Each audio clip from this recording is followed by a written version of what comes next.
భోజనం చేస్తున్నా, నిద్రపోతున్నా ఆ సమయంలో కొన్ని నియమాలు పాటించాలి. ఎవరైనా భోజనానికి ముందు కాళ్ళు చేతులు కడుక్కోవాలి. తడి కాళ్ళు తుడుచుకొని భోజనం ముందు కూర్చోవాలి. భోజనం చేసేటప్పుడు ఒక్కొక్క దిక్కు వైపు కూర్చొని అన్నం తింటే ఒక్కొక్క రకమైన ప్రయోజనం కలుగుతుందని సంప్రదాయంలో చెప్పారు. కీర్తి ప్రతిష్టలు రావాలంటే దక్షిణం వైపు కూర్చొని భోజనం చేయాలి. ఐశ్వర్యం రావాలంటే, డబ్బులు బాగా రావాలంటే పడమర దిక్కు వైపు కూర్చొని భోజనం చేయాలి. ఆయుష్ పెరగాలి, అపమృత్యు దోషాలు తొలగిపోవాలంటే తూర్పు వైపు కూర్చొని భోజనం చేయాలి. అలాగే వండిన ఆహార పదార్థాలు మనం తినే పళ్ళానికి తాకించకూడదు. భోజనం చేసేటప్పుడు ఎట్టి పరిస్థితుల్లో మనం వండుకున్న పదార్థాలు మనం తినే పళ్ళానికి తాకకుండా చూసుకోవాలి.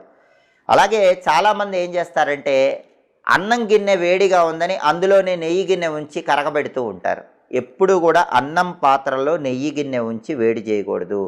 నెయ్యి గిన్నెలో మెతుకులు ఎట్టి పరిస్థితుల్లో పడకూడదు.